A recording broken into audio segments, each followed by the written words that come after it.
Hello and welcome to the Skills Development Accessibility Supports info session. All information and resources presented in this video will be available on Teamwork Cooperative's website, and please feel free to contact the SDAS coordinator at any time with any comments, questions, or concerns. An outline of what we'll cover today includes an introduction to skills development and skills development accessibility, the SDAS roles and responsibilities, eligibility for SDAS, applying for SDAS, accessibility supports, and an overview of equipment and services. First, let's start with an introduction to skills development and skills development accessibility supports. The Skills Development Program targets unemployed, labor market development agreement eligible Nova Scotians who need to learn basic or advanced skills to secure employment in Nova Scotia. The LMDA is a yearly Government of Canada investment that helps Canadians get the training they need to find good jobs. Skills Development is a contribution funding program that provides customized levels of non-repayable funding to individuals based on their income. Individuals on EI may be eligible to continue EI during training as their living allowance, and those not on EI may be eligible for some sort of living allowance. The Skills Development Program targets unemployed individuals lacking marketable skills for improved employment prospects. Participants must be a Canadian citizen or permanent resident and also be a resident of Nova Scotia. The participant must be LMDA eligible, which can be achieved through an open or previous EI claim or previous accumulated work hours and earnings. The participant must also be job ready but unable to find employment with their current skills.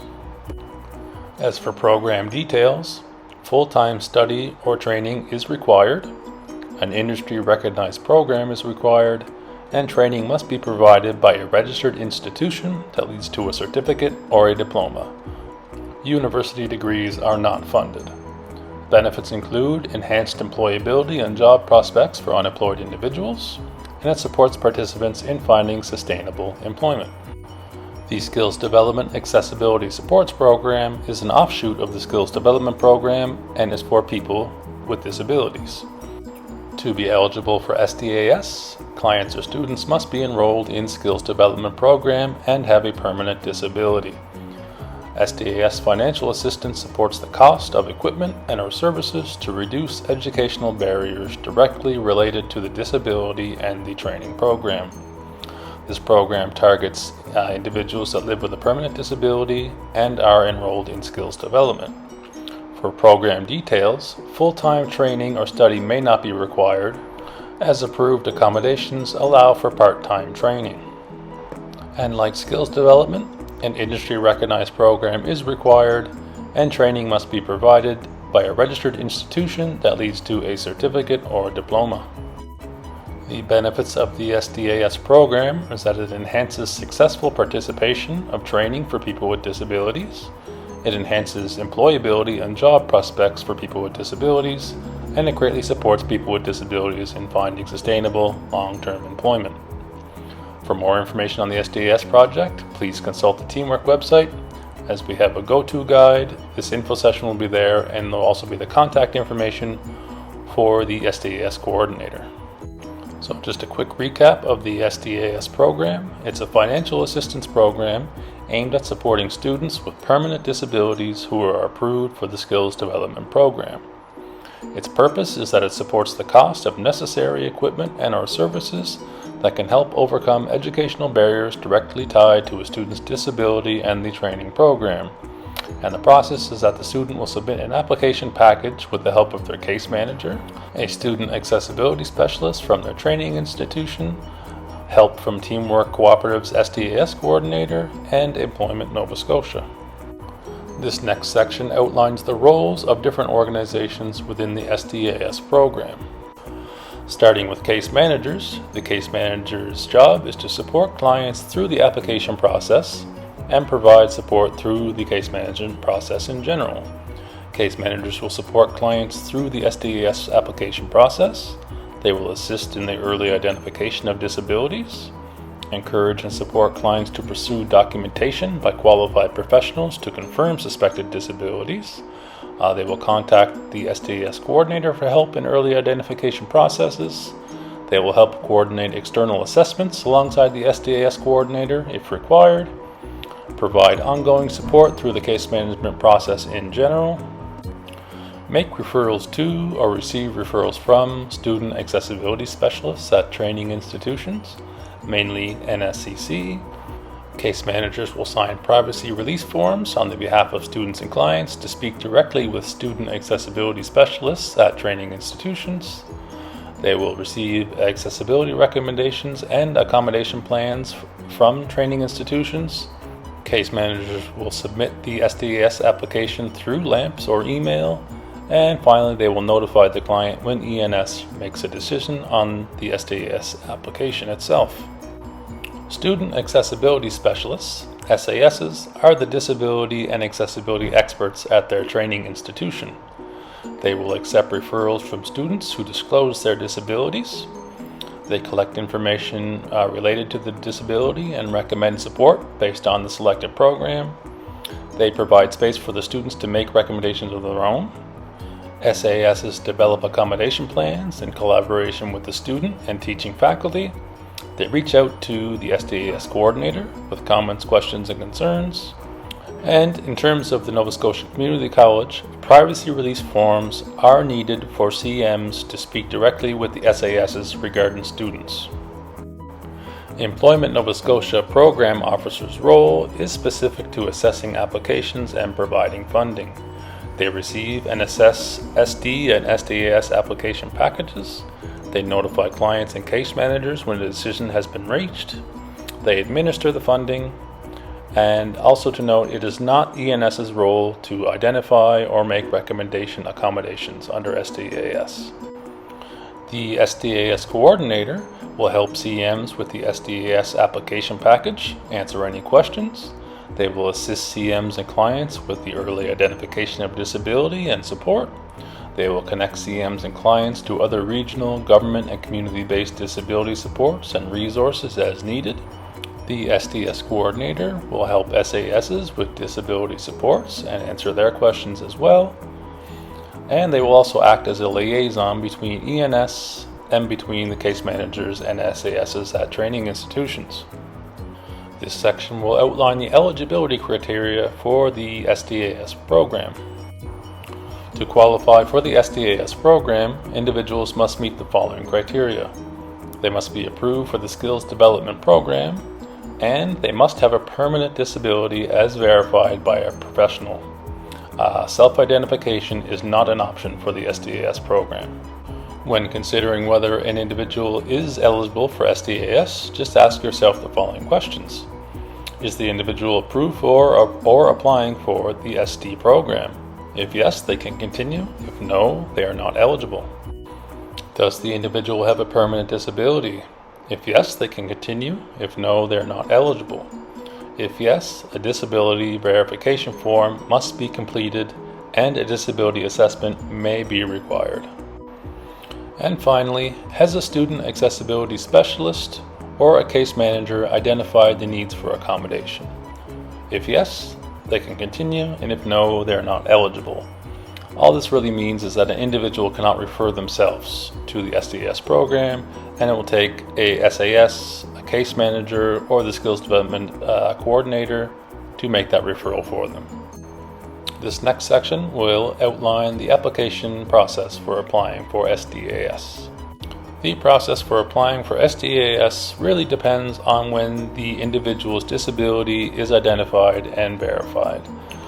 Early identification happens when the individual is assessed for support before the program begins, and in-progress innovation happens when the individual is assessed for support at any point during their training.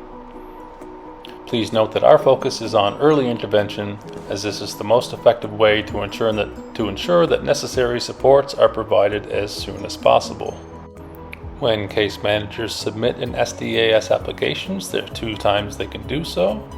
One is alongside the skills development program and before their training begins, or they can apply after the skills development program and when they're likely in training itself. Please note that SDAS applications should not be submitted within the final 4 weeks of the training program's end date. Employment Nova Scotia will only accept SDAS applications in the final 4 weeks of a program under exceptional circumstances. Also in this case, the case manager and SDAS coordinator must contact ENS directly prior to submitting a very late application. In terms of application forms themselves, the following are required. The first is the SDAS application form itself, which is found on Teamwork Cooperative's website. The second required form is the SDAS Disability Verification Form, which must be completed by a qualified professional. This is also found on the Teamwork Cooperative website. A case manager statement is also required, but there is no formal form. This just includes an overview of the client, their challenges, and how SDAS will benefit them. As mentioned, a disability assessment may be necessary for certain disabilities, and these will be completed by a qualified professional. There is no standard form for an assessment. It is just a written statement by a doctor or professional. The disability assessment can be just a letter attached to the disability verification form. Also, the entire disability assessment is not required for the SDAS application. The shared sections that are necessary for Employment Nova Scotia are the individual's name, the assessing professional's name, signature, and recommendations, and also the date completed. When a client or student is going to NSCC, an academic accommodation agreement is required, and that is completed by NSCC. This document is also on the website. And finally, if services and equipment are purchased, a receipt is required, and that form is also on Teamwork Cooperative's website. When submitting an application, case managers will have two options. The first is LAMPS, and this happens when the SDAS package is submitted at the same time as the skills development package. And then there's email for submitting the SDAS application after the SD application has already been submitted. If the SDAS application is submitted at a time later than the SD application, then use these following emails to reach the proper departments within Employment Nova Scotia. And finally, we will go over a brief overview of equipment and services available through SDAS. SDAS funding can be used for equipment such as computers, assistive computer software, assistive accessories, and alternative format learning materials. And that can also be used for services such as tutors, note takers, academic coaches, and also some other specialized services. SDAS funding cannot be used for the following, however: for tuition, books, or any other items that are considered general requirements of the training program, for costs that are not related specifically to attending post-secondary training, for daily living equipment and expenses such as glasses, hearing aid, watches, etc., for equipment or services purchased before applying for SDAS, for equipment or services supported through ENS's technology measures, and for items or services that are available for no additional cost through a training institution such as Microsoft Office. Accommodated reductions are available through SDAS. Accommodated reduction is a reduced course load that extends a program, allowing a student to have more time to finish. The accommodated reduction comes with no penalty to the student. The only requirement is that a student has a verified permanent disability. Accommodated reduction plans are created by the student accessibility specialists at their training institutions. It's important to note that accommodated reductions are specific to each individual and their scenario. Before assuming what is possible or impossible through accommodated reductions, please contact the SDAS coordinator to help you through the accommodation process. Academic coaches from third-party sources are available through SDAS, and they will just require qualifications of the individual providing the service and a detailed rationale from a SAS or SDAS coordinator as to why an academic coach is required. And finally, if a student receives new technology but is unsure how to use it, these following resources can be helpful to help the student through the process of learning their new technology. All information discussed in this video can be found at the Teamwork Cooperative website at www.teamworkcooperative.ca/SDAS. And the current SDAS coordinator, Jared Burke, can be found at Teamwork Cooperative at jburke@teamworkbridge.org or at 902-422-8900. Please feel free to reach out at any time and I can help you through the SDAS process. And also thank you for watching this video.